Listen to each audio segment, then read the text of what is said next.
Hello, welcome class of 2025. My name is Jen Wells and I am the Chief of Staff for Alumni Engagement. It's so wonderful to have you all here. We are your UCLA Alumni Association and really we're very excited for you to take this next step in your alumni hood, and we are here to support you along the way. Programs like this are in collaboration with our alumni staff and our amazing alumni volunteers, and we want to prepare you for your next steps wherever you go. And so we hope you've been receiving our class of 2025 newsletters, and there's also a ton of information on our class of 2025 website, which includes more information about upcoming events specifically for the class of 2025, in addition to resources and things like that. You'll find that link in the chat, so please go ahead and make sure you visit us. Your Bruin network is always here for you, whether you want to think about what questions you want to ask or learn more or be a lifelong learner. We're here for you in Westwood, but also across the globe. And so today's conversation is meant for you to learn about how Bruins are helping each other all over the country. I'll share a little personal story before we get started, is that actually I graduated in 2007 and moved to New York myself. And so this is when I did get my own welcome by the New York City Bruins. And I'm excited for you all to hear the power of our alumni community there today. So without further ado, I will hand it to Gloria. Thanks, Jen. Welcome, everyone. We're so glad that you're here for our Beyond Westwood Bruins in New York City.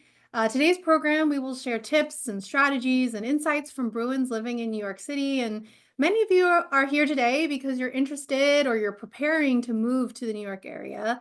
And that can bring up a lot of questions. And we hope today's program will share some insights from our alumni and give you some information that you need to make this move with confidence and support. To introduce myself, my name is Gloria Ko. I serve as Senior Director for Alumni Career Engagement at the UCLA Alumni Association. I'm a double Bruin with communications and then a master's in education.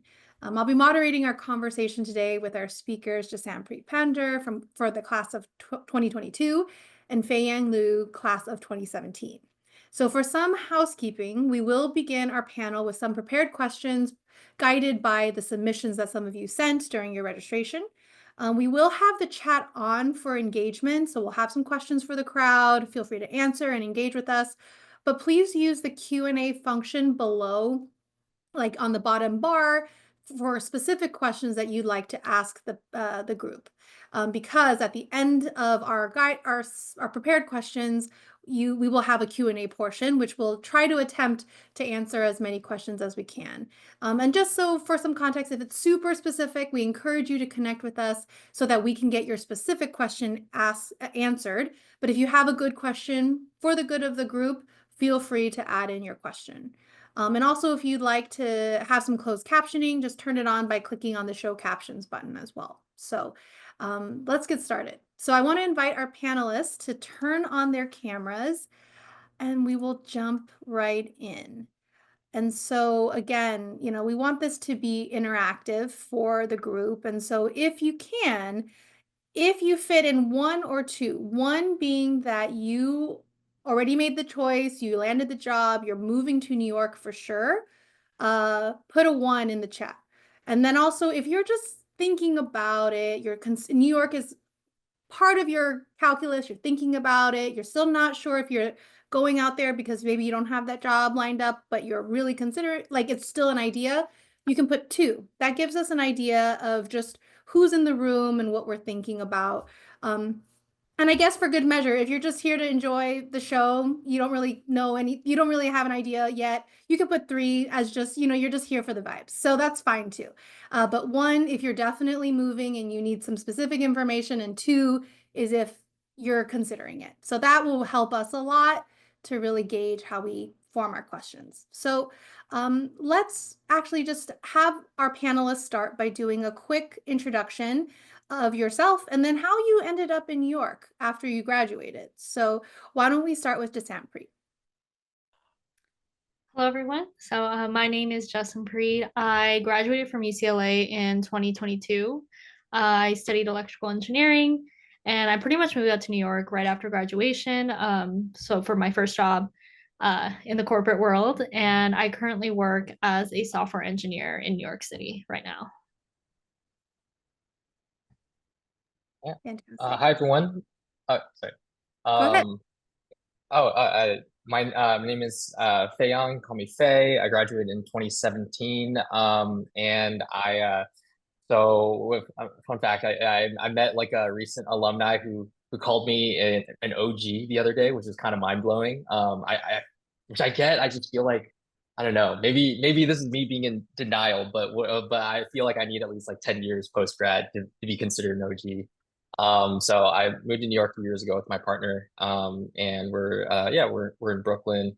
Sorry, are we breaking it up into two parts? The what led to NYC Yeah, or go for Oh, it. okay, yeah. So I had a mentor during my time in college, and he was a Bay Area kid and kind of talked about like all the rosy New York stuff. Like it was the best place ever. It's so great for his growth. So for me, that planted a seed.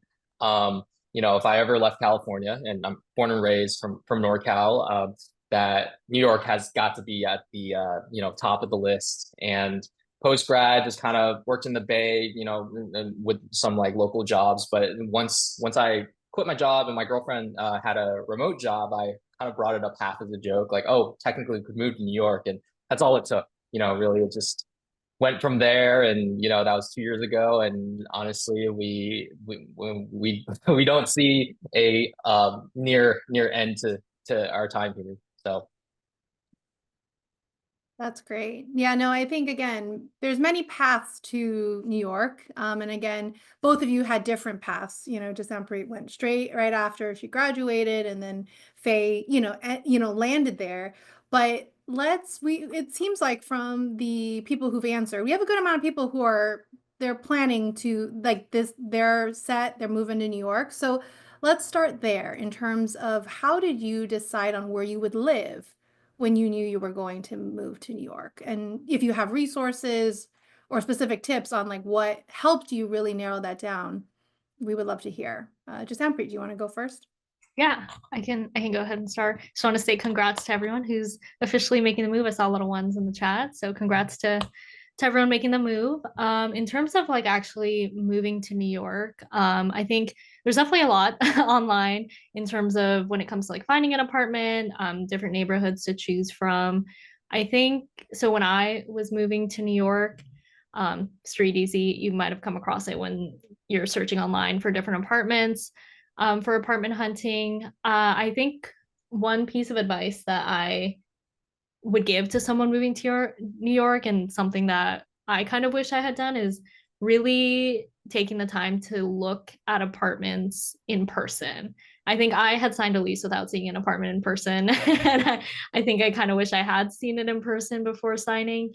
So I think a piece of advice that has helped a lot of people when they're moving to New York for the first time is, I know a lot of people will sublet maybe for a month or two, go apartment hunting. And so you can just kind of get a better feel for the market, maybe get a better feel for the actual city, what areas you feel more comfortable in, and what works better for you. And there's a lot of resources in terms of subletting when it comes to different Facebook groups and whatnot. It really is more of a hunting process, as the market can get a little competitive, but a lot of good resources out there. How about from you, Faye? yeah, absolutely. So I think like in general, just understanding that the quote unquote cool neighborhoods in New York are always going to be more expensive. So if you are targeting like say a Williamsburg, right, which is actually where me and my girlfriend are right now, and kind of ended up there because sort of at the time what we described, we were like, hey, we would like to be in an area with maybe a little bit more of a older like late 20s early 30s crowd, wanted but still enough to do, like there'd be culture, music, like good food. And Williamsburg was kind of like the name that was tossed around a lot. So here, if you're targeting some of these like maybe higher price neighborhoods, like it could be something to consider having a roommate, or if you're moving here with a friend, that can help bring the cost down. there are definitely a lot of Facebook groups, that you can join looking for apartments. But most importantly, just think about what your trade-offs and your priorities, right? Like, is it important to have a short commute to whether it be work, whether it be to East Village where there's a lot going on. Our first apartment in Williamsburg, I looked on Google Maps, like Dawson's Creek. I also didn't visit in person, so I looked. Like 15-minute walk to the subway. That's not bad. But then you come to New York and you realize like 15 minutes like is a very long walk when it comes to New York distance. I've literally had friends cancel on me because I was like, "Sorry, bro, you're too far from the subway." And at first I'm like, What are you talking about?" But now I kind of get it. Do you want to be in the center of so much going on? Do you want more space? If you want space, then maybe you consider Brooklyn, right? Maybe you consider Jersey City. So these other areas, Long Island City. So there's these other neighborhoods that can give you what you want. It's just like thinking of what you're willing to give up, right? In exchange for it. Right. Well, I actually had meant to also ask you this question. I think for many of our students, and again, Bruins, we're all Bruins here. We have, we've typically been very like great at meeting our goals. We got into UCLA, we got the grades, we're going to be graduating. I actually want to take a step back and ask this question of mindset. So there is a change for, I think, everybody when you hit different milestones and you move on to different phases of life, that you do need to change your mindset, and you do need to like being a student is a different experience than being a new grad and a professional. What was one mindset shift that you had to make um, as you were preparing or in the process or even having landed in New York City? What was a mindset shift you had to make? Yeah, I can go ahead and start with that. I think, especially coming from UCLA and moving to New York for, let's say, your first job right out of school, I think a big mindset change is one, you don't really have that structure of school anymore. You are kind of left to your own devices to create your own schedule, and create your own network and community. And I think that's something that is probably one of the biggest changes coming out of school that I noticed entering into the adulting life. But I think New York is definitely a really great place to really facilitate, you know, getting into different communities, meeting different people, and still being able to have that network of, new people to meet, friends to make. Yeah, I would say maybe my mindset is a little more like with a bi-coastal focus. So I don't know how many of our attendees resonate with this, but I think when I was in California and a little bit in LA, but definitely in the Bay, like there wasn't as much going on. So it was kind of like when it came to socializing, it's like choosing either staying in or like doing that one thing that all your friends are doing because like usually there's like one big thing going on or one big concert or something. So it's either you go or you don't. But I think in New York, and if all of us can maybe think back to like freshman year, like Bruin walk flyering, it's almost like you're bombarded by like endless possibilities from all directions, and that's a little bit of like what New York is kind of like. So you end up having to develop a different kind of muscle and kind of feeling like, yes, you can do anything, but you can't do everything, right? So how are you going to prioritize? Like, and that was kind of a tough lesson for me and my girlfriend to learn in our first year. I think we we're like, oh, we don't have any friends, so we got to go to everything. But then you end up seeing a lot of familiar faces, but maybe not necessarily building the kinds of meaningful relationships or friendships that makes adjusting to New York a lot easier. So, long story short, just the biggest mindset shift is like the willingness and like being okay with saying no. I like to tell friends like once I learned how to consistently say no in New York, I gained a new type of freedom, right? Because that I started feeling less FOMO. I started feeling like, hey, you know what? They can go to their, 200-person birthday bar thing, and I'm gonna stay home and play board games, with my girlfriend and our two cats. So, and I'm gonna feel just great about it. So yeah, I'd say that's kind of what I learned. Great. I think, with many times of especially moving to a city like New York City, there's a different pace when it comes to like life, like in LA versus New York City. What was that like with like dealing under, with the change and especially with work and balancing work? How did you both like manage, that balance of like professional and working and then also taking care of yourself? Yeah, I'll probably honestly kind of reiterate what Faye just mentioned. It's really having that balance of like, you have your work, but you also have this life that you want to, and really invest time in and create a community and make friends. But I think there is a fine line of balance of like, you don't necessarily always have to say yes to everything, especially in a city like New York. There's going to be so many opportunities. It's going to feel like you're being bombarded at sometimes. But I think just finding that balance and yeah, finding that fine line of when you want to commit to things and when you want to maybe say no.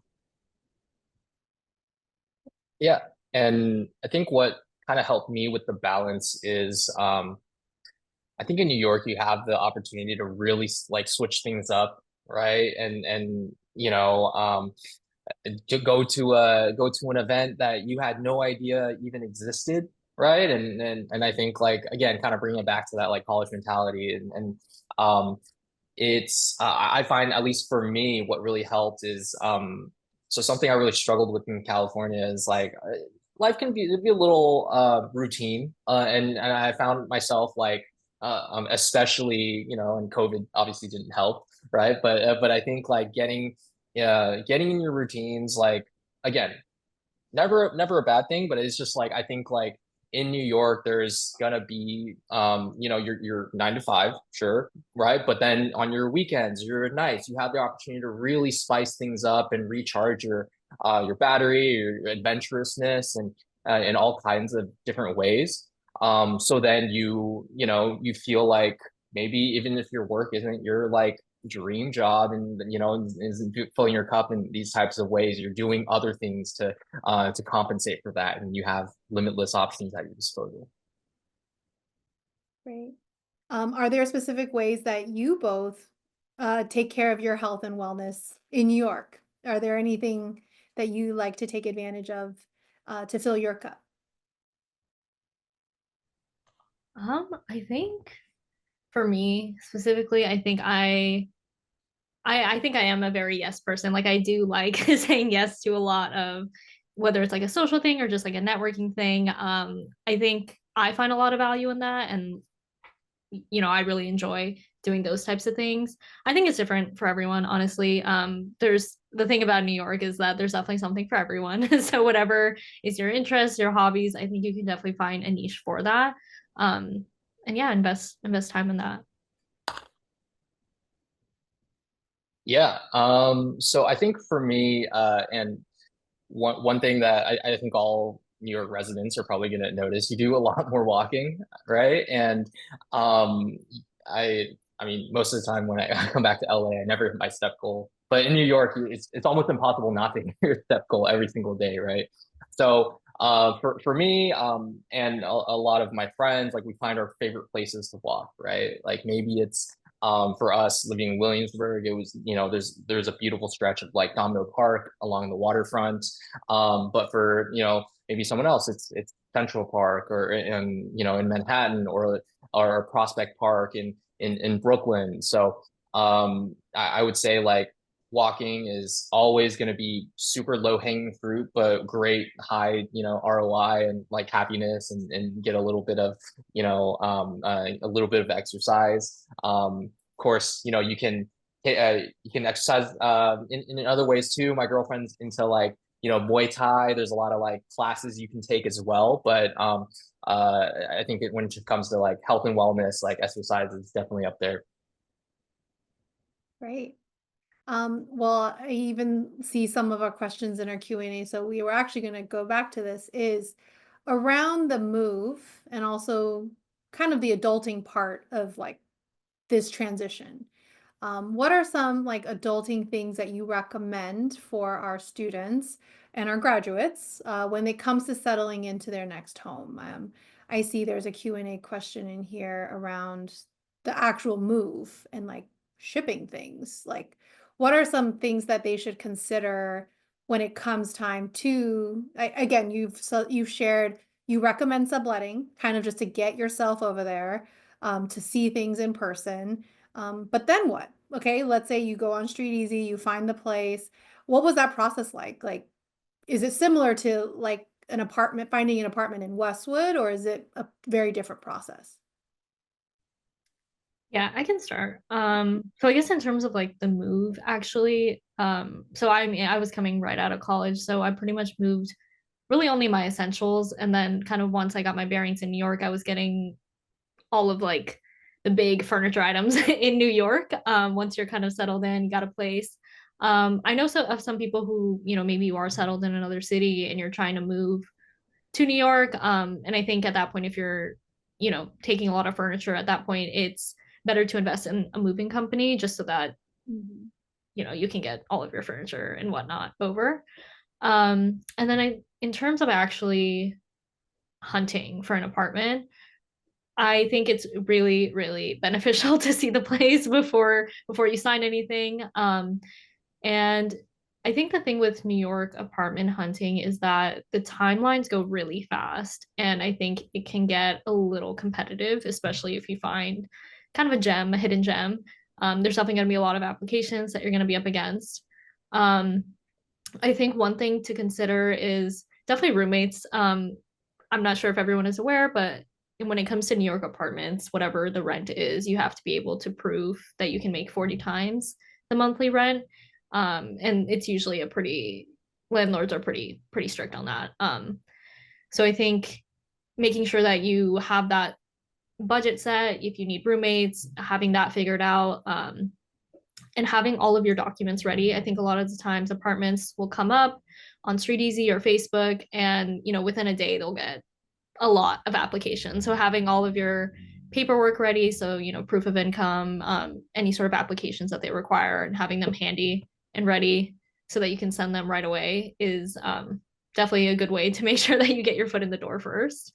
Um, but yeah, I think just doing everything in person, having everything on hand, and being prepared for that fast pace is definitely going to be important.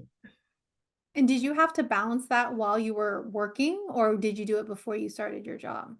So with New York, I would say, so like if you're looking to, let's say, move like August 1st, I would say that most of the August 1st listings would happen about a month before that.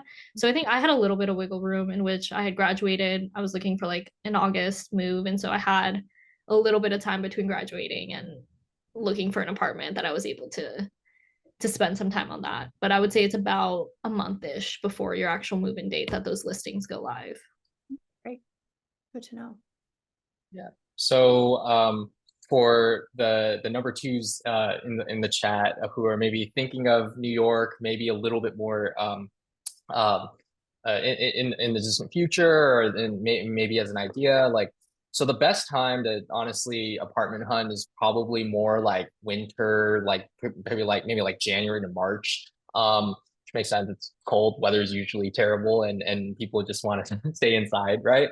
So there's a you're gonna have some better rates. It's gonna be a little bit a little bit less competitive, but then as you head into like spring, summer, then I think it's gonna be a little bit tougher.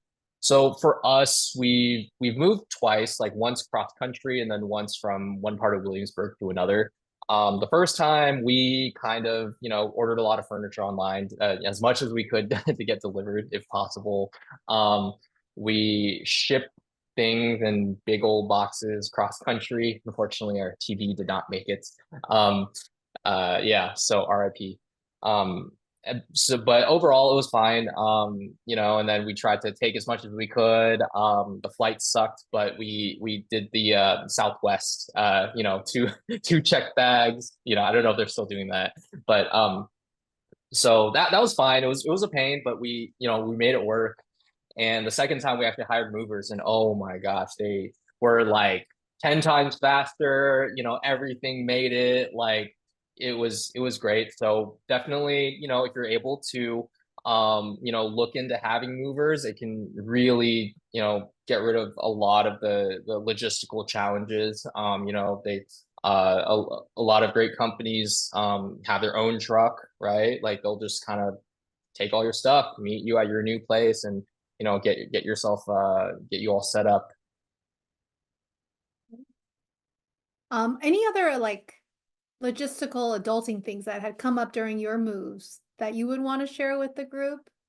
In terms of like, I mean, for those of us who've lived in apartments and rentals and things, you know, getting your utilities set up, getting your internet and all of that, like that is a process as well. So it's like factoring in that time into your day. You know, many of us are working and stuff. So it is kind of planning it out and not just expecting everything is like ready for you. But you know, I think the sublet idea actually that was shared is a great idea. It gives you a place to land, something that's already set up, and then you can slowly start to make your transition, I think is an excellent suggestion.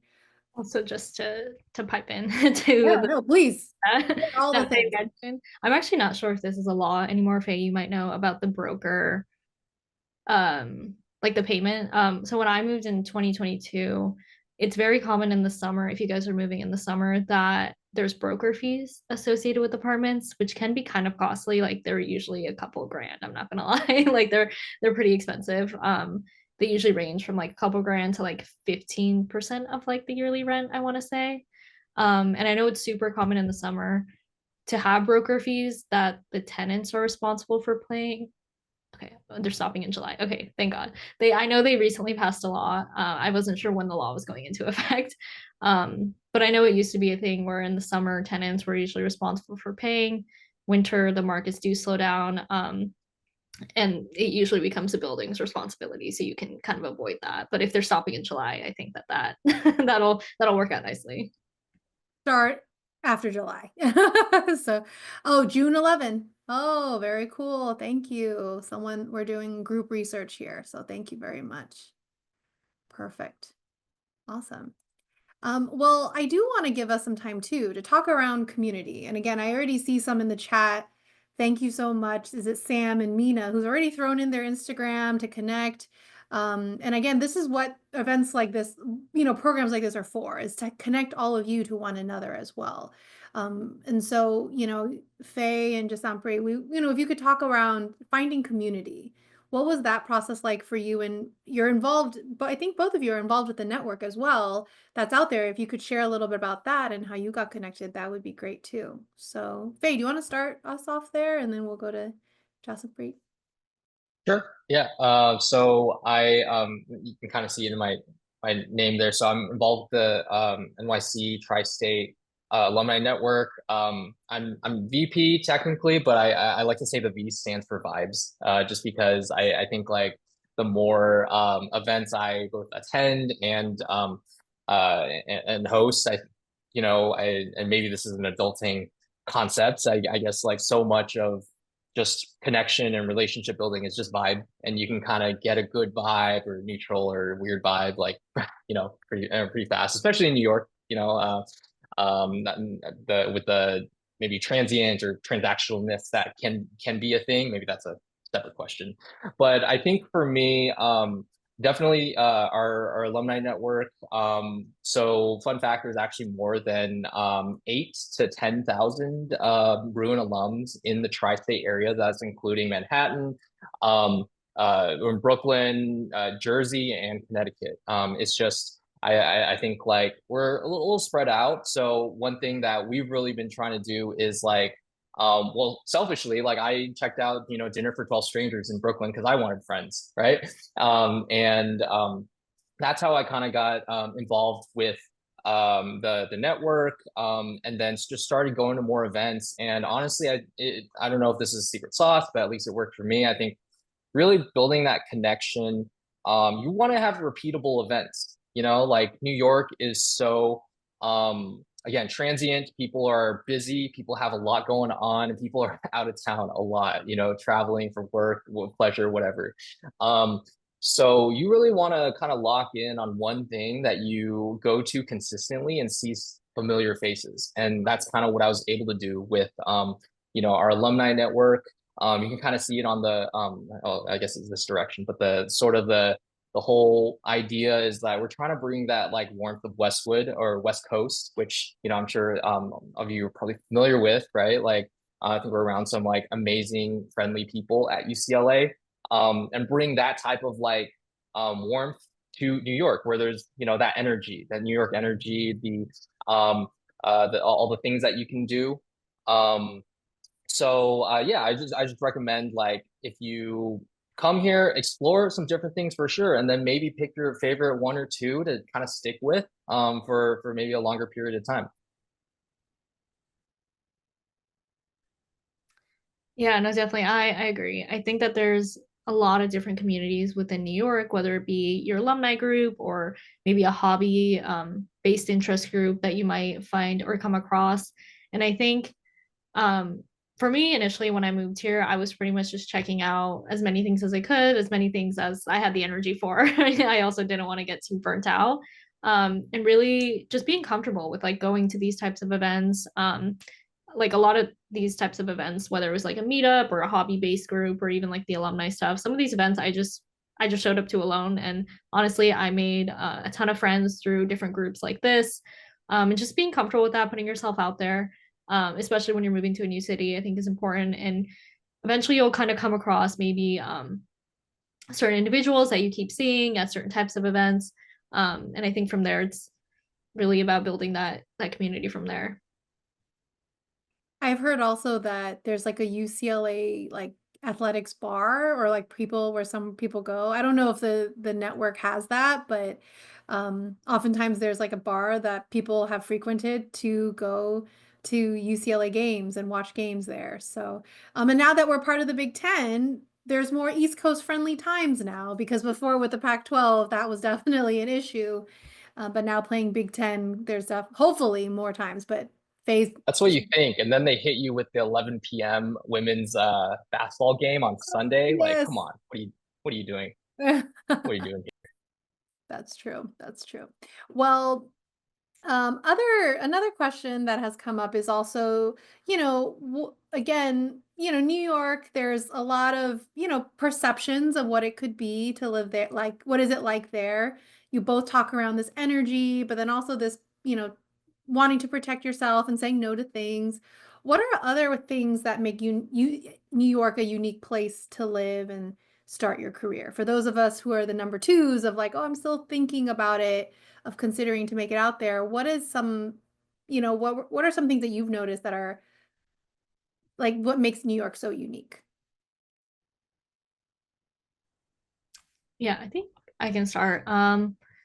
I think for me, it's just the accessibility. I feel like New York is a very walkable city, and the fact that there's so much within such a small area range um, makes it a bit more unique than like other cities, I would say. Um, and that just, I think, allows me to really expand my network and meet a ton of different types of people. And I think it's been really interesting to meet and network with different types of people, and learn about different types of careers that I maybe wouldn't have had exposure to otherwise. So I think just that proximity and everyone kind of being in the same concentrated area really really helps. Yeah, absolutely. I love, Justin, that you're kind of touching on the diversity of people and experiences that you're around, and very dense. So you're any given day, if you go to like a bodega downstairs, you're likely to hear some new foreign language, right? That you can't quite quite identify. But I guess, like, for me, what sort of stands out is especially kind of looking at, again, with a bicoastal lens, a lot of times in California, post grad, and I think I spent like 5 6 years working in the Bay post grad, and life, it kind of felt like the adulting in the Bay felt a little bit like a race, to check off boxes, or maybe like, hey, you graduate from UCLA, great school, awesome. Now you're trying to move up to your, move up in your career, so that you're able to, buy a home, or, like, you're able to get married, or, and start having kids, or something like that, if you're, if that's what you want. But I think in New York, it feels less like a race, but the energy feels a little bit more like an adventure, right? And you're kind of like, oh, I don't know what, and I think a lot of even native New Yorkers or even California transplants will tell you, like, I don't really know, like, what I'm doing, like, this weekend, or like in general. I'm just kind of like, figuring this stuff out. I'm taking things like day by day, or I'm kind of like, you know what, like, I have like this, like, side project, side passion that, I have thought about, but I'm around these other people that are going after what they want, and they're taking these risks, and that's kind of inspiring me to kind of go out and do my own thing. And fun fact, I actually never really pegged myself as an entrepreneurial type, but it was actually being in New York, and kind of being in this energy that ultimately inspired me to start my own practice. I do college admissions consulting. So I work with high school students, right? And being around these other entrepreneurs, or just these people who are just have these side passions. That's kind of what impacted me and inspired me to do my own thing. Awesome. And so my last prepared question, because I want to get to a lot of the Q&A questions, is what tips and recommendations do you have for our participants to really make the most of their first year or years in New York? Yeah, I think to make the most of your year in New York, um, kind of going back to the whole just building your network and whatnot, really taking the time to explore what the city has to offer, with a boundary, of course. Like, I think it's a lot to take in at once, but I think really investing some time to just see what's out there, expand your bubble, try new things. There's definitely a lot to do here. I think one thing that Faye also mentioned is that I think it is pretty common in New York for you to see, really talented people, and people who are doing, just so much more than their job. I think a lot of people are really invested in their interests, their hobbies, and really making it something. And I think if you find a niche for that, I would recommend going for it. I think New York is a great place to kind of invest in hobbies and whatnot. I think there's a lot of opportunities to learn and do that here, especially just in such a concentrated area, in such a concentrated city. Yeah, just be open to exploring. Yeah, this tip might, I think I have a couple, but this tip might be a little bit more of a personal preference. I really don't like it when I meet someone and the first thing out of their mouth is like, "Who are you and what do you do for work?" And I'm kind of like, man, like, and I think in New York it happens with enough regularity that you recognize the signs. Like, these are, typically people who can come off a little like transactional, little social climbing-y, like, kind of they're trying to determine like where you are relative to like them. And these are also kind of some of the same people that maybe as you're talking to them and maybe catching them up on your life, they're kind of scanning the room, right? Kind of seeing like, oh, who else is there, for me to talk to while you're this placeholder. So I think for me, recognizing those signs, right? And just for my personal preference, like, I don't have as much of an interest in having these like transactional, like, friendships or relationships. Like, those maybe serve me at one point in my life, but in New York, that's not really the community that I'm looking to build.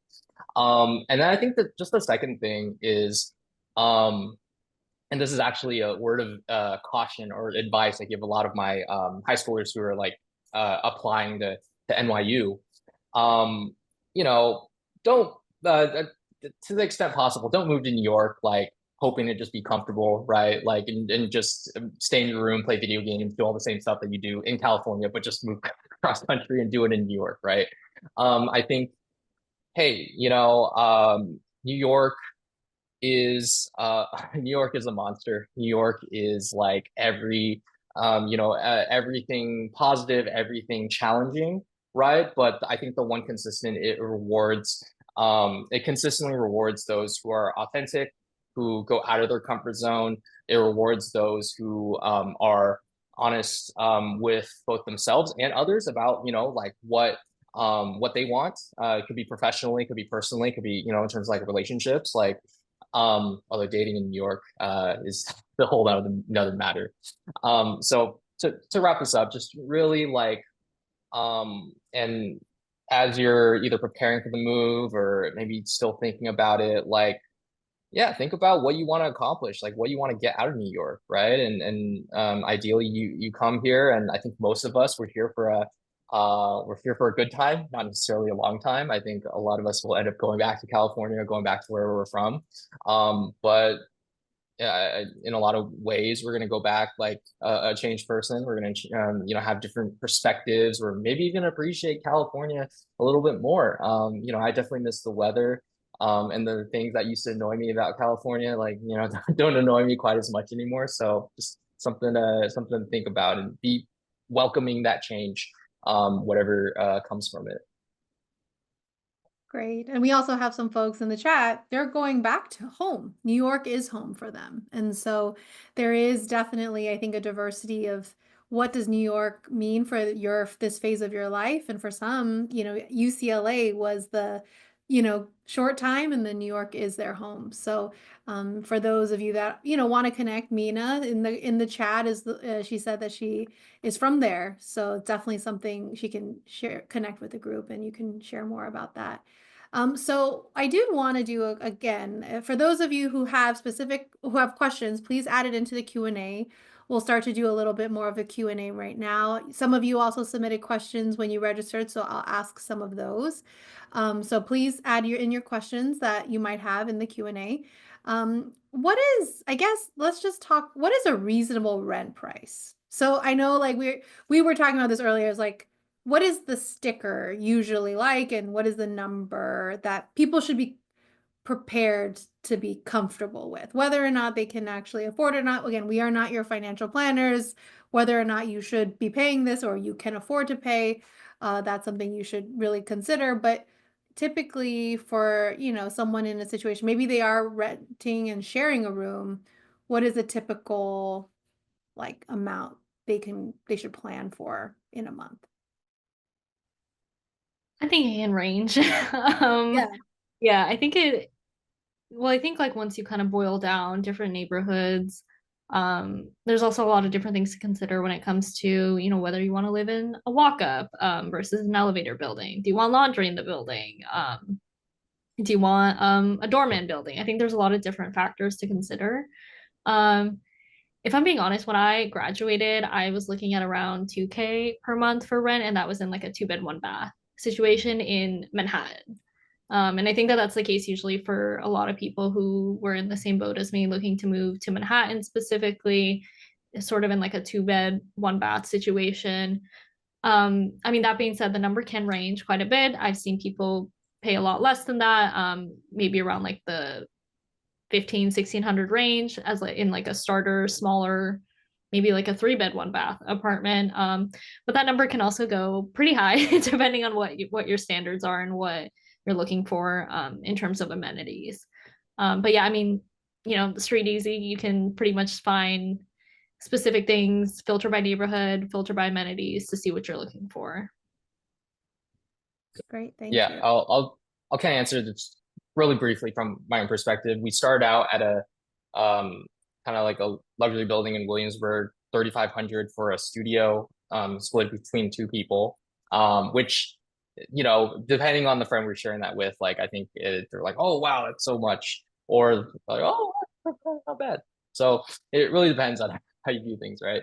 But this is just to show you how the variance can be, right? We moved like 2 miles east, still in Williamsburg, more east. Now we're in 1 bedroom for 3,300. So that's you know, and yeah, we lost some of the doorman amenities, lost some of the bells and whistles, and you know, especially the doorman with the package room. Oh gosh, my girlfriend had a package stolen the other day, and I'm like, oh man, this never have happened in the old building.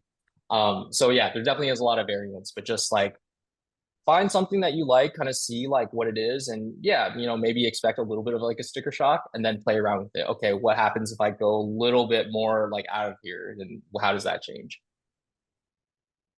Very good recommendation. So we have another question from Isabel. She says, I'm planning on moving without having a job yet. Do you have any advice for job searching in New York City? Is it helpful to network with UCLA alumni in the area? Yeah, definitely. I think utilizing any network that you can find is definitely going to be super helpful just with getting connections and being able to use those connections for referrals. I think not only the UCLA alumni network, but I think in a city like New York, there's always so many different networking events going on, just different things like that that you could find, honestly, either on Facebook or Eventbrite. And I don't know if you'll be here in June, but like there's usually like certain weeks where like a lot of events will happen. And I know New York Tech Week is coming up first week of June, I want to say. Lots of networking opportunities there, but I think there's definitely going to be a lot of weeks here and there, especially in the summer too. I think there's a lot going on in the summer in New York, opportunities like that to meet people. Yeah, Great. absolutely. Oh, sorry. I don't know if we're supposed to both chime in on these questions, but Yeah. yeah, just echo everything Jaspreet said. And yeah, I'm biased, but yeah, absolutely. The UCLA Alumni Network can, help you with that. A lot of it is connecting you with, say, someone if you have, say, a target company that you're looking at, maybe we know someone that works there who can give you a little bit more insight into the work culture, maybe even give you a referral, as you apply for those positions. And then just kind of, in my experience, some of the best quote unquote networking conversations just start as, two people getting to know each other, hanging out, and then eventually kind of naturally uh, proceeds into, maybe, hey, I'm looking for this type of role. Like, do you know anyone that could maybe help out with that? Great. Next, I have a question from Mina.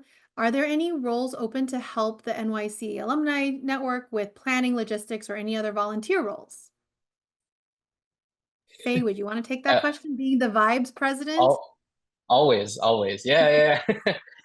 Yeah, our general policy has always been, we would love to have as many people help as possible, and would love to make it happen in a way that you're doing what you enjoy and what you care about.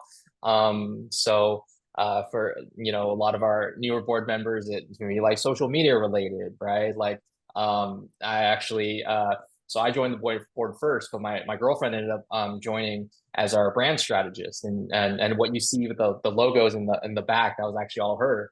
She enjoys kind of creatively thinking about like what's a brand mission and all that stuff. So absolutely, I left my contact info, my LinkedIn earlier in the chat, so feel free to reach out. But we always have spots for anyone that would like to get involved and help out. And there's nothing better than volunteering, because then you're at events and then it gives you a role and then you can meet people so easily. So for those of us who, sometimes if networking is intimidating for you, volunteering actually helps, because people naturally will go to you because you'll have an answer for whether it's where's the restroom or where's the game, like it brings people to you. So definitely encourage you to get connected. And I think with the New York Alumni Network, they're vibrant, they're super dynamic, and they're doing lots of stuff. So definitely get involved. And even if it's just connecting so that you can get their emails, that's always really good as well. So I think that's the end of all the questions that we received. So I will actually end us with the panelists with one final question, which was, what surprised you about New York, or even yourself in New York, that you would want to share with our folks today? What was something that you learned about yourself, or maybe surprised you um, in this move and this transition, or this journey to New York City? I did not prepare the panelists for this, so I apologize. But you all shared so many great nuggets, and I was just curious if anything Yeah, surprised you. Yeah. I can start off. Well, I guess I'll start with two things, I guess. One was the weather. I was born and raised in California, and the winter was a little rough. I'm not gonna lie, especially this past winter. But I think on on a more like serious note, I think as someone who came, straight out of college, I feel like I was very focused on academics and like very academic focused. I think something that surprised me is how much I've been able to enjoy and invest time into maybe things that are not as academic. So maybe outside of work, um, and just like getting to enjoy and invest time and energy into things that I actually like. Um, so I outside of work, I actually got a Pilates certification. So I'm a certified Pilates instructor, like just for fun. And I think that that's something that, being in New York, I think really kind of motivated that, just seeing how everyone really goes after what they want, whether it's in line with their career or whether it's like slightly adjacent, whatever it is. I think you'll always find people doing their little side quests. And I think that that was really fun. How about you, Faye? Yeah, absolutely. So I think maybe this is related to some of the New York stereotypes that we that I had heard while I was like living in California. I think you'd hear that, oh, New Yorkers are rude, and oh my gosh, they're so mean, and they're direct, they'll walk so fast, they're gonna trample you, and it's all drinking, right? And so there's definitely people like that kind of like prove that stereotype a little bit. But I've also, I think, met a lot of really genuine people. Some of my best friends are actually, native New Yorkers who kind of stayed out there. And yeah, and I think like for me, what's been really cool is and I actually just had a friend, I think we were meeting up yesterday, and then he was like, bro, have, have you always lived in New York? And I'm like, oh no, I'm like California born and raised. And he was like, there's something you said, you sounded like a New Yorker. And I was like, really? I don't know what it was, but you kind of like pick up on some of these traits, right? Like, and I think um I think in my case, what's been really cool is I feel like I've been picking up like a little bit of um that like directness in terms of like going after what I want. Maybe like I used to be kind of more of like a people pleaser, a little bit more like avoidant, but now I think I've like found a little more of my voice, right? Like I think I'm a little bit more care a little bit less about what people think about, am I wearing the